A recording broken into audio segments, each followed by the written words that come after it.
Myself, Dr. Manju Meena, Associate Professor, Political Science, MS girls college Bikaner.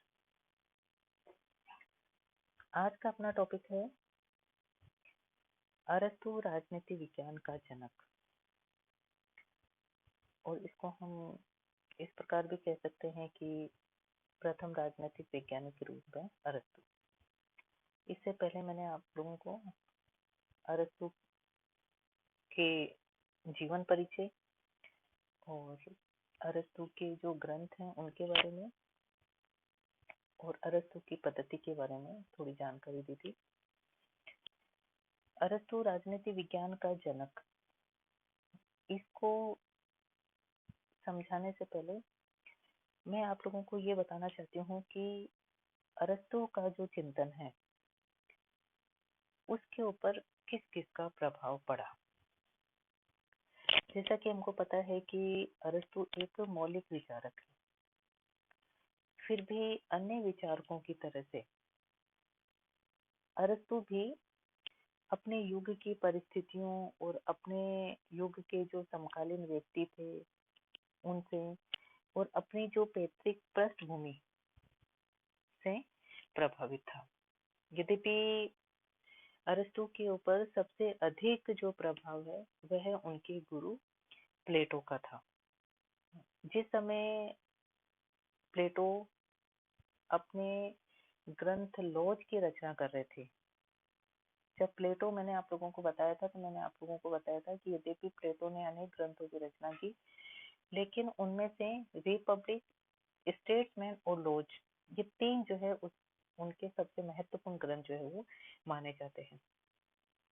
तो अपने जीवन के अंत में प्लेटो ने जिस ग्रंथ की रचना की उसका नाम था लॉज, और जिस समय प्लेटो अपने ग्रंथ लॉज की रचना कर रहे थे उसी समय अरस्तु जो है प्लेटो के संपर्क में आता है। तो प्लेटो का अरस्तु के ऊपर अत्यधिक प्रभाव था और प्लेटो अरस्तु के गुरु भी थे। लेकिन अरस्तु अपने गुरु के प्रति अंधभक्त नहीं था। ऐसा नहीं था कि उन्होंने उनके किसी बात का खंडन नहीं किया। खंडन करते हुए भी अरस्तु प्लेटो की बहुत सारी बातों से, उनके सिद्धांतों से प्रभावित भी था। अरस्तु की जो राजनीतिक विचार बने या उनके राजनीतिक विचारों का जो निर्माण हुआ, उसमें लॉज में जो प्लेटो ने अपने विचार व्यक्त किए हैं उनकी महत्वपूर्ण भूमिका जो है वो रही है। जब प्लेटो की लॉज का अवसान होता है या उसकी समाप्ति होती है, वहीं से ही अरस्तु का जो महत्वपूर्ण ग्रंथ है, यद्यपि अरस्तु ने भी अनेक ग्रंथों की रचना की है, इससे पहले वाले टॉपिक में मैंने आप लोगों को अरस्तु के ग्रंथों के बारे में बताया था।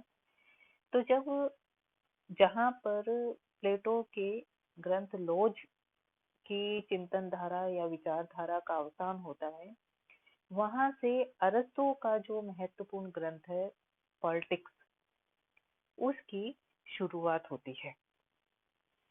तो अरस्तु जो है प्लेटो से अत्यधिक प्रभावित था। दूसरा प्रभाव जो हम लेते हैं वह है समकालीन परिस्थितियों का। जैसा कि मैंने आप लोगों को बताया था कि अरस्तु का जीवन जो है 384 ईसा पूर्व से लेकर के 322 ईसा पूर्व तक माना जाता है। लेकिन ये जो पीरियड था ये यूनानी इतिहास में अत्यंत हलचल वाला और महत्वपूर्ण जो है पीरियड माना जाता है, क्योंकि इस समय यूनान के जो नगर राज्य थे उनका हास या उनकी समाप्ति जो है उसकी शुरुआत जो है हो चुकी थी।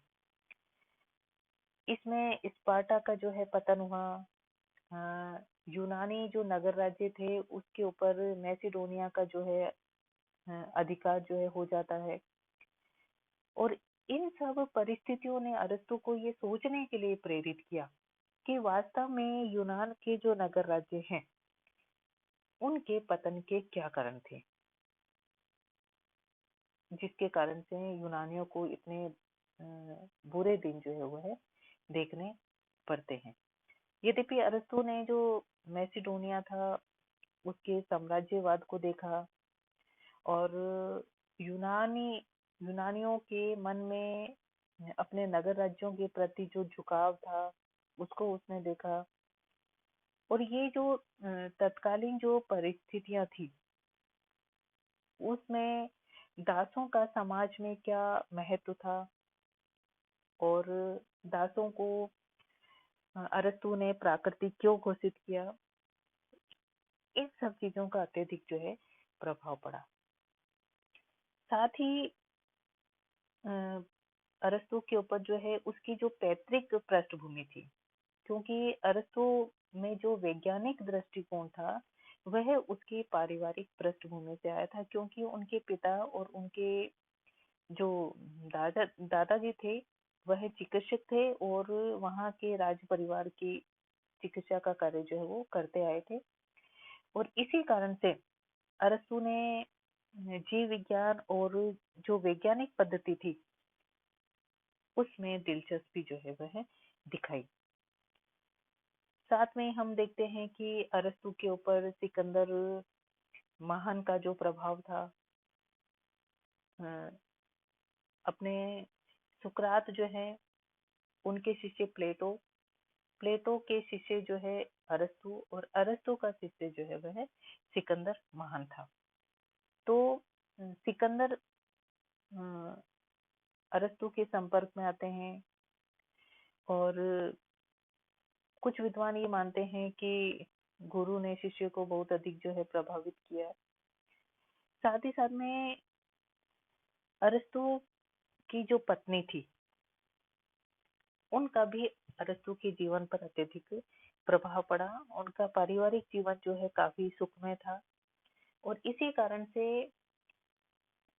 अरस्तु ने प्लेटो का जो साम्यवादी सिद्धांत है, संपत्ति और परिवार का जो साम्यवादी सिद्धांत है, उसका अरस्तु ने खंडन किया था। तो इन सब का प्रभाव जो है अरस्तु के ऊपर पड़ता है और इनसे प्रेरित होकर ही अरस्तु जो है अपने विचार जो है वो प्रस्तुत करता है। तो आज का अपना जो टॉपिक है वो है अरस्तु राजनीति विज्ञान का जनक। अरस्तु राजनीति विज्ञान का जनक, इसके संबंध में एक विचारक है मैक्सी। उन्होंने अरस्तु को प्रथम राजनीतिक विचारक की संज्ञा दी है कि अरस्तु जो है प्रथम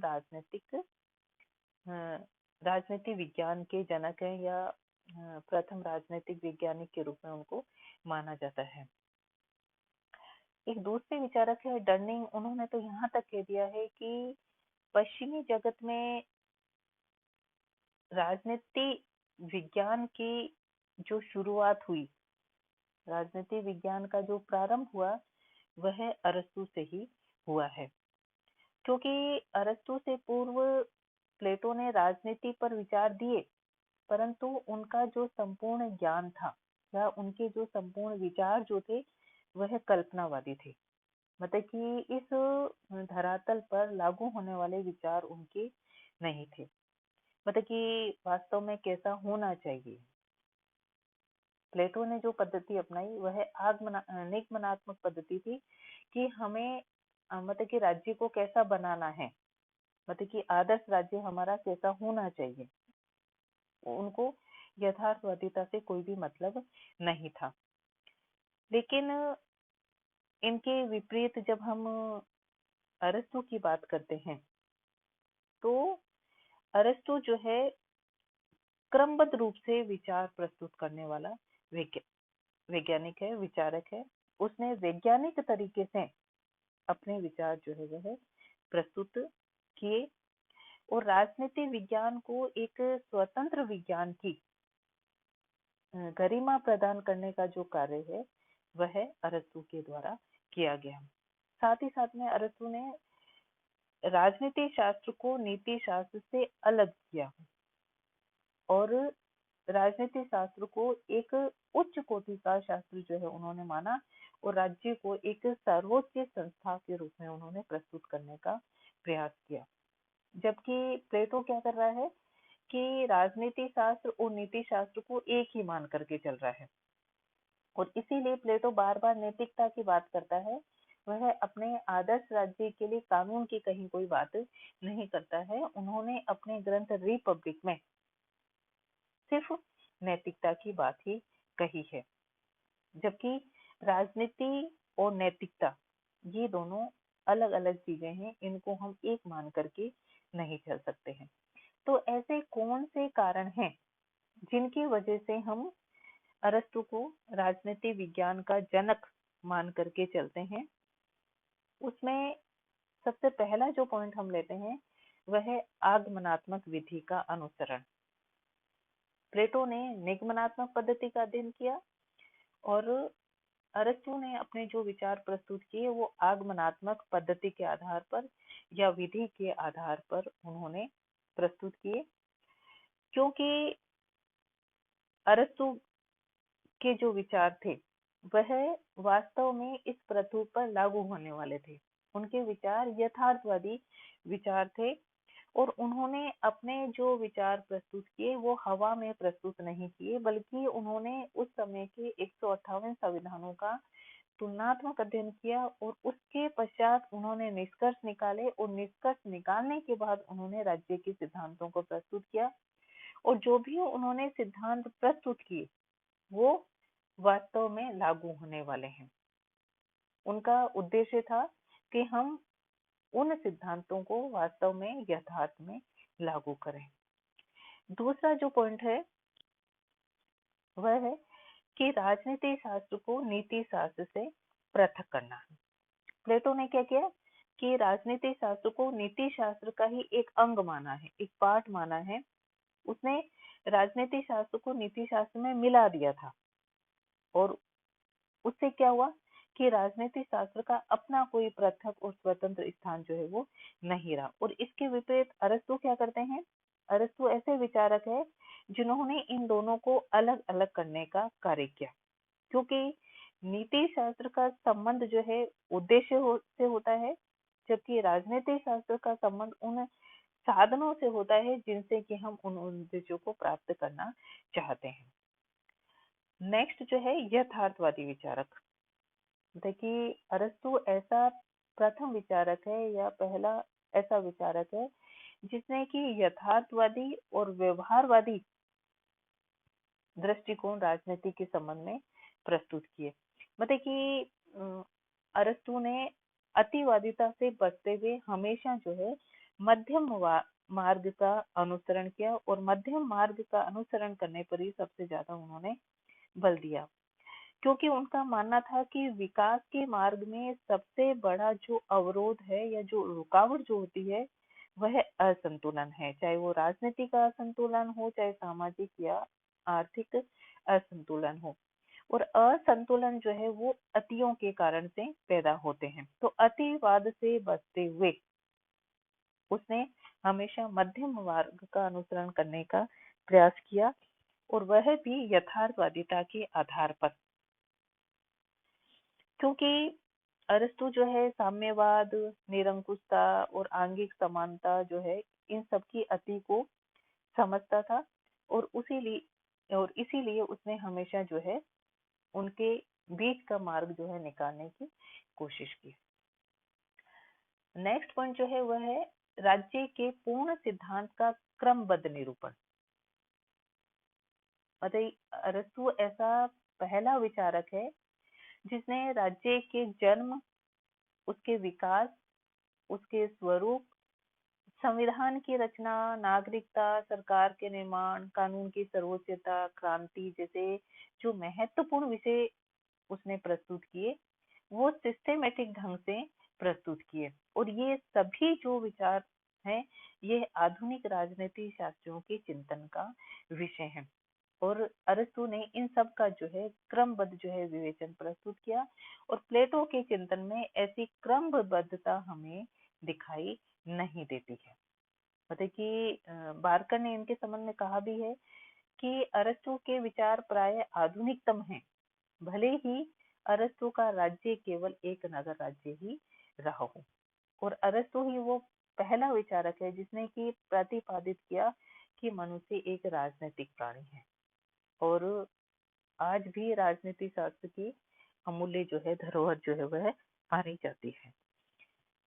नेक्स्ट जो है संविधानों का वैज्ञानिक वर्गीकरण। बारकर की जो महत्वपूर्ण जो पुस्तक है, ग्रंथ है, पॉलिटिक्स जो है, उसने उसमें प्लेटो ने संविधान के बारे में विस्तृत जो है अध्ययन किया है।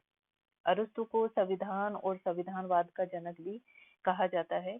संविधानों के वर्गीकरण उसे प्लेटो से उत्तराधिकार में प्राप्त हुआ था, यद्यपि जो है परंतु उसने जो है संविधानों का जो वर्गीकरण प्रस्तुत किया, उसके साथ में हम अरस्तु का नाम जो है वह जोड़ते हैं।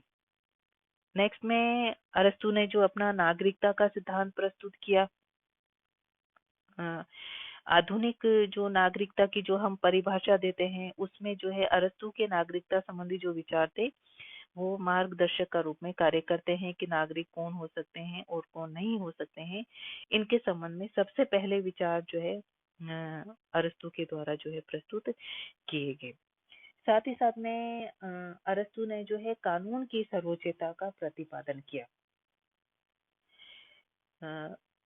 अरस्तु ये मान करके चलता है कि समाज में और राज्य में व्यवस्था को स्थापित करने के लिए कानून की सर्वोच्चता, संवैधानिक शासन की जो आवश्यकता है उससे हम इनकार नहीं कर सकते हैं, क्योंकि कानून की सर्वोच्चता के जिस सिद्धांत का प्रतिपादन अरस्तु ने किया उसमें वैधानिक संप्रभुता के बीच जो है वो निहित है, और उन्हीं के आधार पर आगे चलकर ग्रोसियस, बेंथम, हॉब्स, ऑस्टिन आदि ने अपने विचार जो है वह प्रस्तुत किए और वैधानिक संप्रभुता की जो अवधारणा है उसका प्रतिपादन जो है किया गया। साथ में ही सरकार का हम संचालन जिन अंगों के माध्यम से करते हैं, जिसमें कि हम न्यायपालिका, कार्यपालिका और व्यवस्थापिका को लेते हैं, इन ये जो शासकीय अंग है जिनसे कि हम एक राज्य की शासन व्यवस्था को संचालित करते हैं, इनके बारे में सबसे पहले अरस्तु के द्वारा जो है बताया गया, और आगे चलकर इन्हीं के आधार पर शक्ति पृथक्करण का सिद्धांत और नियंत्रण एवं संतुलन के सिद्धांत की रूपरेखा जो है वह बनती है। लास्ट में अरस्तु ने यह भी बताया कि राजनीति पर भौगोलिक एवं आर्थिक प्रभावों का जो है अध्ययन करना भी अत्यंत जरूरी है। इनका भी जो है राजनीति पर अत्यधिक जो है प्रभाव पड़ता है, जिनके आधार पर हम राज्य को संचालित करने का जो है कार्य करते हैं। मतलब कि संपत्ति का जो है समान वितरण होना चाहिए, राज्य की समस्याओं का सही तरीके से जो है समाधान होना चाहिए।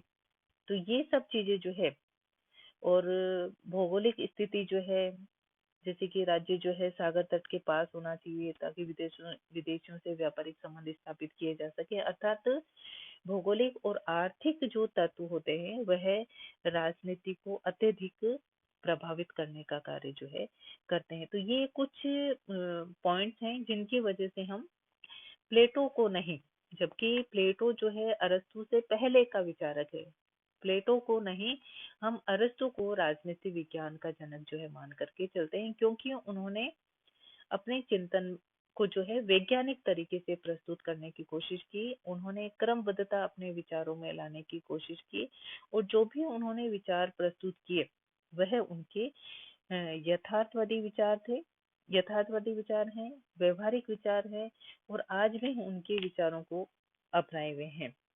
मतलब कि उसने राजनीति को एक पूर्ण विज्ञान का जो है दर्जा और स्थान जो है दिलाने का प्रयास किया, और इसी कारण से हम अरस्तु को राजनीति विज्ञान के जनक के रूप में स्वीकार करते हैं। धन्यवाद।